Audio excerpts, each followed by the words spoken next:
इन चारों को हम डिस्कस करने वाले हैं, for learning, of learning, as learning, in learning. एक एक करके समझेंगे चारों में क्या डिफरेंस है, क्या कॉमन चीजें हैं और असेसमेंट है क्या। इसके बाद कुछ कुछ क्वेश्चंस को प्रैक्टिस करेंगे रिवीजन के साथ। ठीक, तो ये एक अप्रोच रहेगी इस छोटे से टॉपिक के लिए। दोपहर वाला टॉपिक है बट आज दोपहर में नहीं हो पाया है तो अभी करेंगे डिस्कस। स्टार्ट करें। Assessment for learning, of learning, as learning और इन लर्निंग। असेसमेंट फॉर मतलब अधिगम का आकलन, है ना, हम इसको कह सकते हैं अधिगम का आकलन। ठीक, असेसमेंट ऑफ लर्निंग को हम कह सकते हैं अधिगम का आकलन। फॉर लर्निंग को हम कह सकते हैं के लिए आकलन, अधिगम के लिए आकलन। ठीक, असेसमेंट एज लर्निंग अधिगम के रूप में आकलन भी कह सकते हैं, अधिगम के रूप में आकलन। ठीक, असेसमेंट इन लर्निंग अधिगम में आकलन। ठीक है, बात क्लियर हो गई? बात यहां तक की बात बिल्कुल, बहुत बढ़िया। अमीनुल हक, बहुत बढ़िया। देखिए समझिए, अब एक एक करके समझेंगे। असेसमेंट बेसिकली जब हम कॉन्टिन्यूस एंड कॉम्प्रिहेंसिव इवैल्यूएशन समझते हैं, सतत एवं व्यापक मूल्यांकन समझते हैं, तब हम देखते हैं कि हमें इवैल्यूएशन के ही अंदर कुछ चीजें हैं, असेसमेंट हुआ, मेजरमेंट हुआ, है ना, उसमें से असेसमेंट जो है यानी कि हम आकलन कर रहे हैं, भाई कहां तक हम पहुंचे हैं, कहां अभी पहुंचना बाकी है, कैसे हम सीख रहे हैं। तो इसको एक सतत प्रक्रिया बना दिया गया सीसीई के द्वारा कि हम समय समय पर अलग अलग तरीकों से क्या करते रहें, जांचते रहें अपने आप को भी, अपनी लर्निंग प्रोसेस को भी, उसको बेहतर बनाते रहें। तो उसके लिए हमने अलग अलग पैराडाइम्स को यूज किया, अलग अलग प्रोसेसेस को यूज किया जो आपके सामने है। असेसमेंट फॉर लर्निंग क्या होता है, मैं सिंपली एक सेकंड में आपको, मतलब एक मिनट में ये चारों को डिस्कस करके फिर सेपरेटली डिस्कस करेंगे। असेसमेंट फॉर लर्निंग क्या है, मतलब अधिगम के लिए आकलन, मतलब ड्यूरिंग टीचिंग लर्निंग प्रोसेस, यानी वो प्रक्रिया चल रही है सीखने की और सिखाने की, उसके दौरान आप आकलन कर रहे हैं। किस लिए? कि आप अपने जो आपका टीचिंग प्लान है या जो भी मेथड्स हैं उनको और बेहतर कर सकें, मॉडिफाई कर सकें, जान सकें बच्चा कहां पर है, अभी कहां पर लेकर के जाना है, मॉनिटर कर सकें, ऑब्जर्व कर सकें उसकी लर्निंग को। तो ये हो जाएगा फॉर लर्निंग। ठीक है, अधिगम अभी चल रहा है और आप असेस कर रहे हैं, आकलन कर रहे हैं, देख रहे हैं, जांच रहे हैं। असेसमेंट ऑफ लर्निंग क्या है? ऑफ लर्निंग है ये एंड टर्म, समेटिव असेसमेंट का हिस्सा भी कह देते हैं इसको, समेटिव असेसमेंट का पार्ट भी कह देते हैं, और ये एफए का पार्ट कहा जाता है, फॉर्मेटिव यानी रचनात्मक आकलन जो फीडबैक के लिए लिया जाए और ये आपके जजमेंट के लिए होता है। ऐसे हो गया या एंड टर्म एग्जामिनेशन हो गए आपके। असेसमेंट एज लर्निंग क्या है? देखो, एज को आजकल हम बहुत प्रमोट कर रहे हैं, न्यू एजुकेशन पॉलिसी में भी एज की बात की गई है कि जो असेसमेंट है वो सिर्फ टीचर्स का ही काम नहीं है या टीचर्स की ही रिस्पॉन्सिबिलिटी नहीं है, बच्चे भी उसमें शामिल हैं, बच्चे भी अपनी रिस्पॉन्सिबिलिटी लें, और जब हम बच्चों को उनकी रिस्पॉन्सिबिलिटी देते हैं तो वो ज्यादा बेहतर रिजल्ट्स ला पाते हैं। शायद आपने अपने आस पड़ोस में घर में कभी देखा होगा, आप छोटी सी रिस्पॉन्सिबिलिटी दे करके देखिए, उसको एक अडल्ट की तरह ट्रीट करके देखिए, अडल्ट की तरह मतलब उसको बराबर का एक दर्जा दे करके देखिए, वो बेहतर रिजल्ट ला पाएंगे। ठीक है बात। तो असेसमेंट एज लर्निंग में या तो उसका पीयर ग्रुप, बच्चे का जो उसके साथी हैं वो उसका आकलन करें, या वो स्वयं का आकलन करे, खुद पर रिफ्लेक्ट करे, कैसे सीखा है, कहां तक जाना अभी बाकी है, जरूरत पड़े तो टीचर की मदद ले। ठीक है बात। इन लर्निंग एक नई सी प्रक्रिया कह सकते हैं जिसमें हम बीच में ही, लर्निंग चल रही है, पता भी नहीं चल रहा, आपका असेसमेंट उसी में शामिल हो गया। बीच में कोई ऐसा पिन पॉइंटेड क्वेश्चन था, आपने एक पैराग्राफ पढ़ा, नीचे देखा कुछ 3 पॉइंटर्स लिखे हुए हैं, उसमें कुछ आपको रिवाइज करने के लिए बात कही गई है। अगर आप एनआईओएस का भी मटेरियल पढ़ते हैं, चाइल्ड डेवलपमेंट का भी, तो आपको जगह जगह पर बॉक्सेस में क्वेश्चंस मिल जाएंगे। वो क्या है? आप लर्निंग कर रहे थे, उसी चैप्टर को, उसी पैराग्राफ को पढ़ा था, बीच में क्वेश्चन आ गए, मतलब लर्निंग में ही आ गई वो चीज। ठीक, तो वो इन लर्निंग हो गए। क्लियर हो गई बात। अब थोड़ा सा एक एक करके इनको समझेंगे ताकि कंफ्यूजन ना हो। असेसमेंट ऑफ लर्निंग को समझ लेते हैं, इसको समझना सबसे आसान रहता है।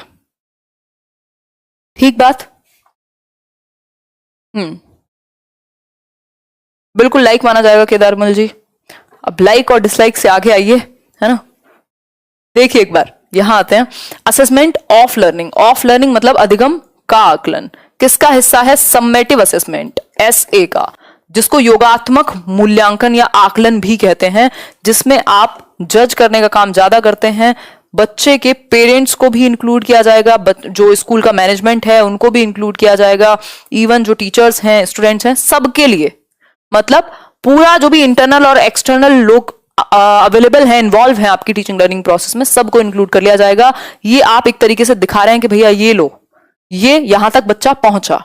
ठीक, ये जितने भी ऑब्जेक्टिव सेट किए गए थे लर्निंग के, भाई सीखने का भी उद्देश्य होगा ना। आपके लिए अगर एक करिकुलम बना है, आपका एग्जाम लिया जाएगा, तो एक उद्देश्य है कि आपको क्या आता है।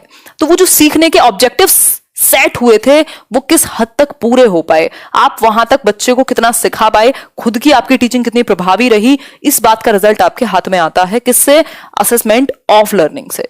क्लियर है बात? आपके अंदर कितना स्किल डेवलपमेंट हुआ, ओवरऑल सारी चीजें आ जाएंगी। इसको जज करने के बहुत सारे तरीके हैं। पेंसिल पेपर टेस्ट ले सकते हैं आप, परफॉर्मेंस टेस्ट ले सकते हैं आप, प्रोजेक्ट वर्क दे सकते हैं आप, लेकिन ये जजमेंटल इन नेचर है ना। ये जजमेंटल है क्या वाली बात है, ये जज करने के लिए ज्यादा लिया जाएगा, प्रोडक्ट के रूप में देखा जाएगा एक तरीके से।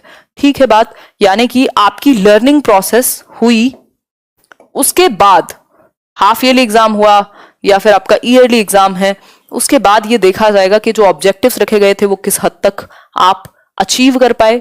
टीचर को अपना फीडबैक मिल जाएगा। बेसिकली ये फीडबैक के लिए भी नहीं है, जजमेंट के लिए है कि आप कितने अच्छे साबित हुए, कितने बेहतर साबित हुए, और विद्यार्थी को भी पता लगेगा। ठीक, तो ये एक तरीके से अंत में कह सकते हैं, एंड टर्म एग्जामिनेशन में इसको जांचा जाएगा। ओवरऑल एक तरीके से परफॉर्मेंस चेक करने के लिए कह सकते हैं। ठीक है, ये एट द एंड हो गया, एंड टर्म पे हो सकता है। ठीक, बिल्कुल at the end of the term कह सकते हैं इसको। क्लियर हो गई यहां तक की बात? बहुत बढ़िया। हाँ, तो ये जो आपकी टीचिंग लर्निंग प्रोसेस है उसके बाद ही होगा। आगे बढ़ेंगे। Assessment for learning. For learning क्या है? फॉर मतलब अधिगम के लिए आकलन। भाई लर्निंग अभी चल रही है और हम बीच में आकलन कर रहे हैं ताकि उसको और बेहतर बना सकें। तो इसमें आप बच्चे की प्रोग्रेस को मॉनिटर कर सकते हैं। मॉनिटर कैसे करेंगे? ऑब्जर्व करेंगे, डेटा इकट्ठा कर रहे हैं आप। ठीक, डेटा कलेक्शन कर रहे हैं एक तरीके से, और ये डेटा कलेक्शन जो भी आपने डेटा लिया होगा पूरे साल का वो ऑफ में जाएगा फिर ओवरऑल देखने के लिए। ठीक, इसके अलावा अगर मैं बात करूं, फीडबैक के लिए आप डेटा इकट्ठा कर रहे हैं यहाँ, ताकि आप फीडबैक दे सकें खुद को भी और बच्चे को भी। ठीक है, क्योंकि आगे अभी इंप्रूवमेंट होना बाकी है। रीप्लान कर सकते हैं आप फिर अपनी सारी एक्टिविटीज को यदि चेंजेस की जरूरत है तो। ठीक हो गई बात? समस्या है तो बताओ भाई। आप बच्चे को, और कब होगा ये? During teaching learning process. सीखने की प्रक्रिया चल रही है और ये उसी के दौरान होगा, ये उसी के दौरान होगा, ताकि आपको क्या मिल सके? फीडबैक मिल सके। ठीक है बात? कोई समस्या हो तो बताओ। क्लियर है? राखी बहुत बढ़िया। वार्षिक परीक्षा बिल्कुल एग्जाम्पल है सीखने के आकलन का। बिल्कुल, वो समेटिव का हिस्सा हो जाएगा ना, ये फॉर्मेटिव का हिस्सा है। इसमें बहुत तरह की एक्टिविटीज डिजाइन कराई जा सकती हैं, चाहे वो आपका फील्ड ट्रिप हो गया, चाहे कोई और आपकी छोटी मोटी एक्टिविटी है, ड्राइंग पेंटिंग से लेकर के म्यूजिक से लेकर सभी तरह की स्किल्स यहाँ पर देखी जा सकती हैं, क्योंकि बच्चे के सीखने का कोई एक तरीका नहीं है। तो ये ड्यूरिंग प्रोसेस रहेगा, फीडबैक के लिए रहेगा, आप ऑब्जर्व कर रहे हैं, मॉनिटर कर रहे हैं, फिर रीप्लान करेंगे अपनी टीचिंग लर्निंग प्रोसेस को और बेहतर बनाने के लिए। अभी इंप्रूवमेंट का स्कोप है, इंप्रूव करने का स्कोप आपके पास है। ठीक, लेकिन जब एक बार असेसमेंट ऑफ लर्निंग हुआ या फिर आपका फाइनल रिजल्ट बना, तब वो फिर आपके लिए एक जजमेंट का ही काम करेगा। क्लियर हो गई यहां तक की बात? आगे बढ़ सकते हैं। नेक्स्ट है assessment as learning. Assessment as learning क्या है? सीखने के रूप में आकलन कहा जाता है इसको, सीखने के साथ भी कह सकते हो आप। ठीक, असेसमेंट एज लर्निंग है बेसिकली जब बच्चे को खुद की रिस्पॉन्सिबिलिटी दी जा रही है। देखो, फॉर लर्निंग में टीचर ज्यादा एक्टिव है, बेसिकली बच्चों को भी इन्वॉल्व किया जा रहा है, उनकी नीड्स को भी देखा जा रहा है, लेकिन टीचर भी इन्वॉल्व है। ऑफ में तो टीचर का ज्यादा रोल है, एज में बच्चे का ज्यादा रोल है, उसके पीयर ग्रुप का ज्यादा रोल है। ये एक कोलैबोरेटिव काम है, ये एक कोलैबोरेटिव काम है, समूह का काम है, जहां सभी लोग एक दूसरे को सपोर्ट कर रहे हैं। बच्चा खुद का सेल्फ रिफ्लेक्शन करेगा, तो या तो सेल्फ या फिर पीयर ग्रुप, जो उसके साथी समूह के लोग हैं। मान लीजिए आप एक क्लास में हैं और मान लीजिए 4 लोग हैं, आप सीटेट की तैयारी करते हैं या किसी और एग्जाम की तैयारी करते हैं, तो आप खुद ही खुद का आकलन कर लेते हैं। आपने एक टेस्ट लगाया, देखा आप कितने हद तक कहां आपको कंफ्यूजन है, कहां आपने गलती की है, कहां अभी इंप्रूवमेंट बाकी है। आप मॉक टेस्ट दे रहे हैं, कोई टेस्ट सीरीज दे रहे हैं। ठीक, और या फिर आप अपने पीयर ग्रुप में उसको किसी को कह दिया आपने, अच्छा यार मुझसे पूछ कितना आता है मुझे, है ना। तो या तो पीयर ग्रुप या फिर सेल्फ। जरूरत अगर आपको पड़ती है तो आप शिक्षक के पास जाते हैं फैसिलिटेशन के लिए, हेल्प के लिए। अदरवाइज यहां जो मेन रोल है वो आपका कोलैबोरेशन का है या सेल्फ का है। ठीक है बात? देखो एफए जो है फॉर्मेटिव असेसमेंट, रचनात्मक आकलन, आपसे फीडबैक के लिए होगा ताकि और कैसे बेहतर किया जाए अपनी टीचिंग लर्निंग को। समेटिव असेसमेंट आपको यह दिखाने के लिए कि भाई आपने कितना स्कोर किया, या स्कोर भी छोड़िए, आप कितने हद तक जिन उद्देश्यों के लिए आप पढ़े थे या जो एक्टिविटी आपने सीखी थी उसको कितने हद तक अचीव कर पाए। ठीक, तो वो है समेटिव असेसमेंट जो जजमेंट के लिए होगा, ये फीडबैक के लिए होगा या इंप्रूवमेंट के लिए होगा। एफए भाई एक बार आपकी 12वीं की परीक्षा का बोर्ड का रिजल्ट आ गया, अब तो उसमें चेंज नहीं हो सकता ना, तो वो समेटिव असेसमेंट हो गया। लेकिन बीच में एक्टिविटी चल रही थी, प्री बोर्ड चल रहे थे, वो सब फॉर्मेटिव में आ जाएंगे। ठीक है बात। तो ये कोलैबोरेटिव वर्क है। यहां आपका स्कूल मैनेजमेंट से लेके आपके पेरेंट्स से लेकर के वो किस में ऑफ में थे, यहां पर बच्चा और स्टूडेंट, मतलब बच्चा, टीचर और जो उसके ग्रुप वाले हैं। ठीक, आगे बढ़े। Assessment in learning. Assessment in learning क्या है? अधिगम में आकलन। अधिगम में आकलन मतलब ये एकदम नई अप्रोच है। अभी तो हम सेल्फ असेसमेंट को ही लाने का प्रयास कर रहे हैं। न्यू एजुकेशन पॉलिसी भी जोर दे रही है कि भाई बच्चे को भी एक कॉलम दो जहां पर वो खुद को असेस करके खुद को ही बता सके कि हम किस हद तक पार पा पाए हैं अपनी समस्याओं से। सीडीपी प्लेलिस्ट देख सकते हो, बिल्कुल देख सकते हो। आगे बढ़ते हैं। असेसमेंट इन लर्निंग यानी सीखने में आकलन। अब ये इस तरीके से इंटर रिलेटेड है या इंटीग्रेटेड है आपकी सीखने की प्रोसेस में, इसको इस तरीके से एमेलगेमेट किया गया है कि आप पता भी नहीं लगता और आपका आकलन भी हो गया। कहीं ना कहीं आपने खुद को असेस भी कर लिया है ना। मान लीजिए आपने एक पैराग्राफ पढ़ा, उसके लास्ट में लिखा हुआ है, पैराग्राफ के एक साइड में बॉक्स बना हुआ है बुक में कि अच्छा आपको क्या लगता है, तो ये फलाना ये वो। एनसीईआरटी की कितनी किताबें आप उठा लेंगे, ईवीएस की भी, इवन 3rd क्लास की, कहीं एक्टिविटी दी हुई है बीच में या टीचर ने आपसे बीच में पूछ लिया, बिल्कुल उसी मोमेंट में, जज करने के लिए नहीं, जस्ट आपका वो जो क्लैरिफिकेशन है जब आप पढ़ रहे थे। तो ये हो जाएगा इन लर्निंग। इन लर्निंग से जनरली क्वेश्चन नहीं पूछा जाता। 3 को ही महत्ता दी है इन्होंने अपने सीबीएसई के मैनुअल में भी, सीसीई में भी। अगर आपको ये ऑथेंटिक रूप से पढ़ना हो, क्योंकि मैंने भी बहुत किताबों से पढ़ा था इसको अलग अलग तरीके से, बहुत सारी चीजें देखी थी, बट सबसे बेस्ट अगर ये कहीं दिया हुआ है तो ये सीसीई का जो मैनुअल है सीबीएसई का, वो आप शायद सर्च भी कर सकते हैं या फिर किसी के पास पढ़ा भी हो सकता है। वहां सबसे ऑथेंटिक रूप से दिया हुआ है और बहुत डिटेल में दिया हुआ है, बट बहुत डिटेल की हमें आवश्यकता नहीं है ना। तो वो ऑथेंटिक है। अदरवाइज तो बहुत सारी किताबों में इवन मेरी बहुत सारी कंफ्यूजन्स क्लियर हुई। तो कोशिश कीजिए ऑथेंटिक मटेरियल से पढ़ें हम। ठीक है बात।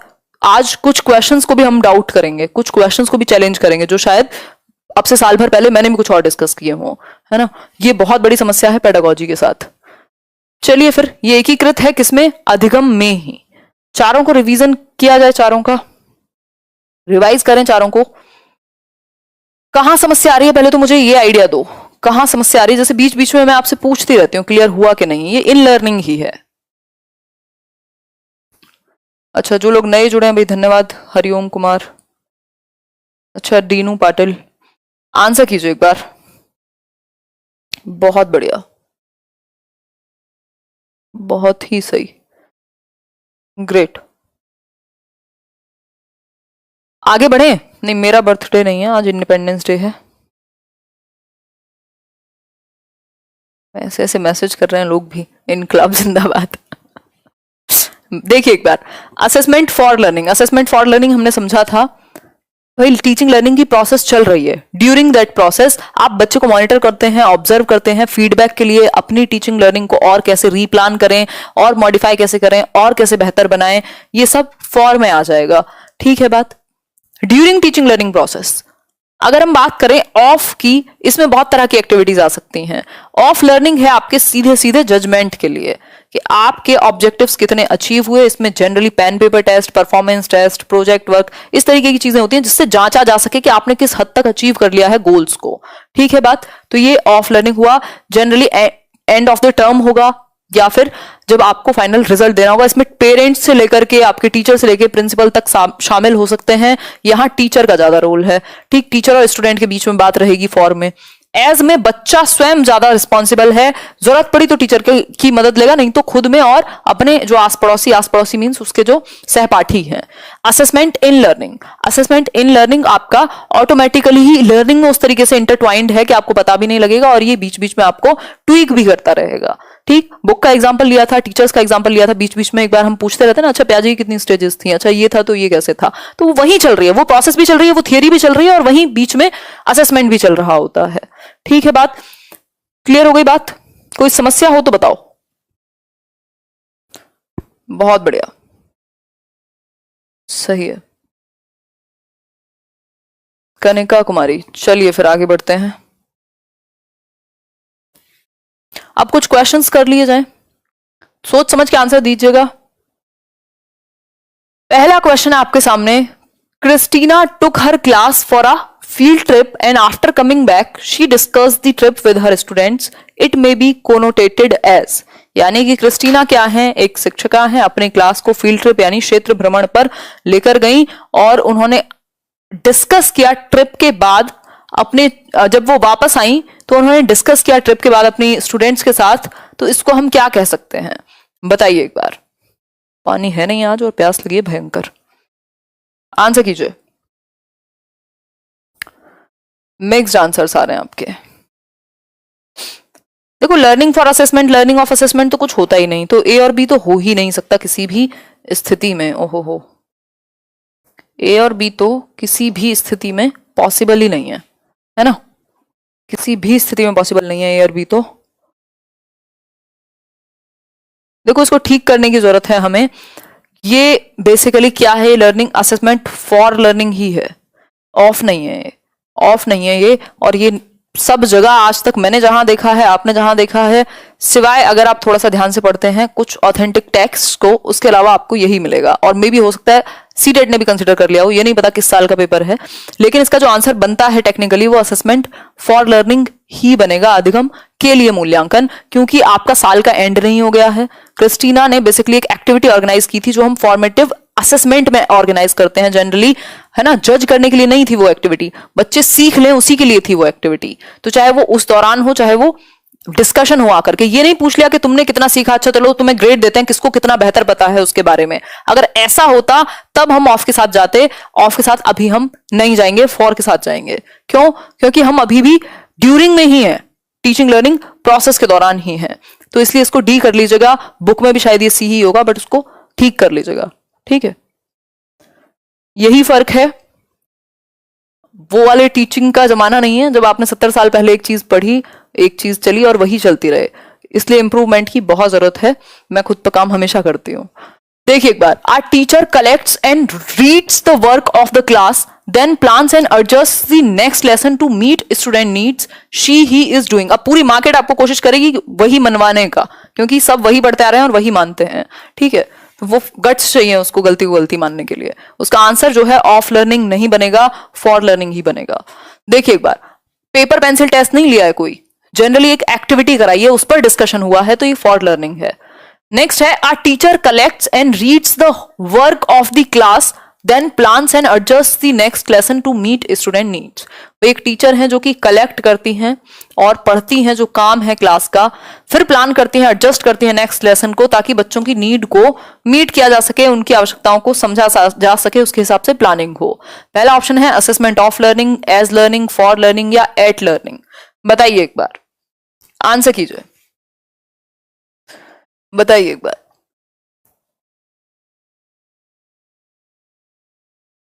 अच्छा, ठीक है, बहुत बढ़िया, ग्रेट। दीजिए एक बार आंसर दीजिए।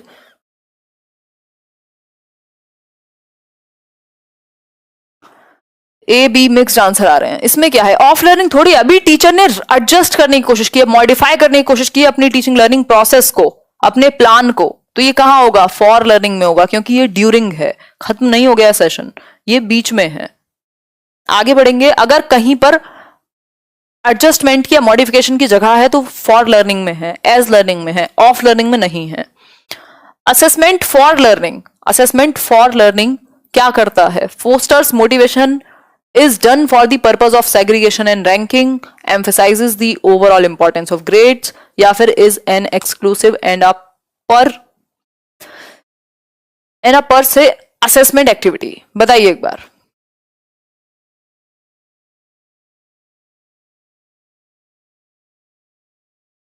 आंसर कीजिए, डी ऑप्शन। एक्सक्लूसिव नहीं होता, एक्सक्लूसिव नहीं होता। क्या है, असेसमेंट फॉर लर्निंग से बच्चे मोटिवेटेड फील करते हैं। इसमें बहुत सारी रचनात्मक आकलन की एक्टिविटीज शामिल होंगी, जिसमें अलग अलग लर्निंग स्टाइल्स को केटर किया जाएगा। आप फील्ड ट्रिप पर भी ले जा सकते हैं, आप कोई एक्टिविटी करा सकते हैं, आप कोई राइटिंग वर्क दे सकते हैं, जो बच्चे का मन करे। लर्निंग स्टाइल्स को आप केटर कर सकते हैं different different. For of learning में क्या होगा, वहां ज्यादातर pen paper test, oral questions या इस तरीके के जिनसे जज किया जा सके। यहां अलग अलग तरह की एक्टिविटीज कराई जा सकती हैं। ठीक है बात, आगे बढ़ेंगे नेक्स्ट क्वेश्चन पर। All of the following promote assessment as learning except, इनमें से सभी जो हैं असेसमेंट एज लर्निंग को प्रमोट करते हैं, किसी एक को छोड़ करके। बताइए क्या होगा उत्तर। Testing students as frequently as possible, telling students to take internal feedback, या फिर generating a safe environment for students to take chances, या फिर tell students to reflect on the topic taught. As learning की बात हो रही है, ध्यान से पढ़िएगा। असेसमेंट एज लर्निंग यानी कि बच्चा कर रहा होगा या फिर पीयर ग्रुप। आंसर कीजिए एक बार, आंसर कीजिए।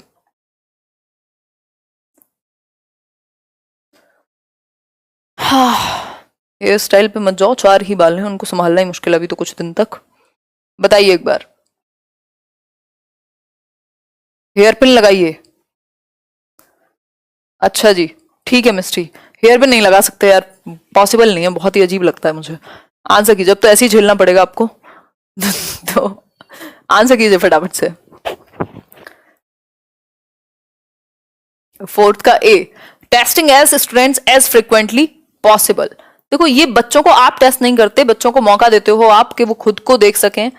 एक सेफ एनवायरनमेंट बनाओगे जहां बच्चे चांस ले सकें, खुद को ही रिफ्लेक्ट कर सकें। लेकिन बार बार आप फटाफट फटाफट उनको टेस्ट नहीं करते रहते हो। यहां बच्चों को मौका दिया जाएगा, बच्चे को रिस्पॉन्सिबल माना जाएगा। एक और क्वेश्चन जिसमें आपको कंफ्यूजन सदैव रही होगी, when a cook tastes a food during cooking it may be akin to. जब एक रसोईया अपने खाने को बनाने के दौरान टेस्ट करे कि इसमें नमक ज्यादा है या कम है, इसमें कुछ चेंज करने की जरूरत है कि नहीं है, तो इसको क्या कहेंगे। बताइए एक बार, आंसर कीजिए आकाश।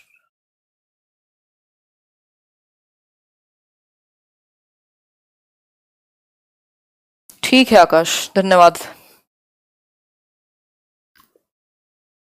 Great, thank you Anushka Sharma. Last question आज के लिए, हम झेल लेंगे। ठीक है जी, धन्यवाद, हम आपके आभारी हुए। बताइए एक बार, क्या है ये। व्हेन अ कुक टेस्ट्स, खुद ही खाना बनाया है कुक ने और खुद ही टेस्ट किया है, that means assessment as learning है। मैंने ही पीपीटी बनाई है और मैं ही असेस कर रही हूं, क्या है, असेसमेंट एज लर्निंग है। ठीक, असेसमेंट एज लर्निंग है। अगर कोई और इसके ऊपर होता या कोई और व्यक्ति होता जो इसको जज करने के लिए आया होता, तो ये ऑफ हो जाता।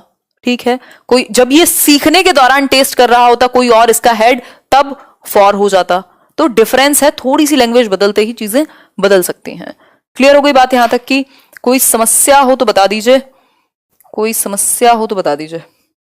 आउट ऑफ 5 होपफुली ठीक किए होंगे आपने। अभी भी कोई कंफ्यूजन रहता हो तो बता दीजिएगा, सीटेट में भी समय है, बाकी एग्जाम्स में भी समय है, कोशिश की जाएगी डाउट्स को क्लियर करने की।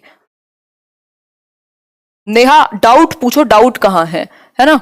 ऐसे हमारे मैथ्स वाले सर बोलते थे कि ठीक है, ये मत कहा करो कि समझ, फिर से समझाओ सर, कहाँ प्रॉब्लम है वो पॉइंट बताओ, है ना, कि समस्या कहाँ है, कौन से पॉइंट में कंफ्यूजन है वो बताओ। खैर मैथ्स में चल जाती हैं ये चीजें क्योंकि स्टेप वाइज होती हैं, सॉल्यूशन सब अच्छे से समझ आ गया। ठीक है अनम, और बताइए।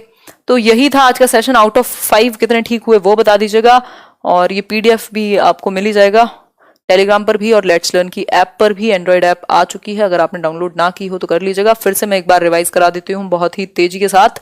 असेसमेंट फॉर लर्निंग है ड्यूरिंग टीचिंग लर्निंग प्रोसेस। इससे टीचर को भी फीडबैक मिलेगा, बच्चे को भी वो दे पाएगा, और दोनों अपने को रीएडजस्ट कर पाएंगे, रीप्लान कर पाएंगे अपने लेसन को। ठीक है, ये ड्यूरिंग होगी और फॉर्मेटिव असेसमेंट का पार्ट होगी। यहाँ मॉनिटर करेगा टीचर भी, डेटा भी इकट्ठा किया जाएगा फीडबैक देने के लिए, जज करने के लिए नहीं।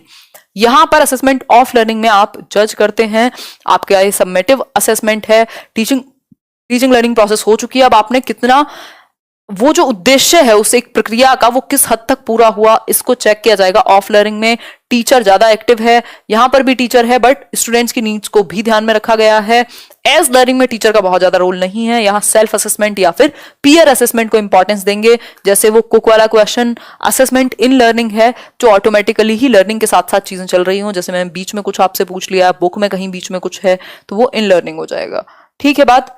धोनी रिटायर हो गए, अच्छा जी क्या कर सकते हैं, अब देखो एक दिन सबको, है ना, जीवन के पड़ाव हैं। हमें लगता है कि जीवन हमेशा एक जैसा ही रहेगा, हम आज जवान हैं हमेशा रहेंगे, चीजें चेंज हो जाती हैं, पता भी नहीं लगता। जब चीजें जैसी चल रही होती है ना, मोनोटोनी हिट करती है तो हमें लगता है अरे बड़ा नॉर्मल है, ये ऐसे ही चलेगा। तो change is the only constant,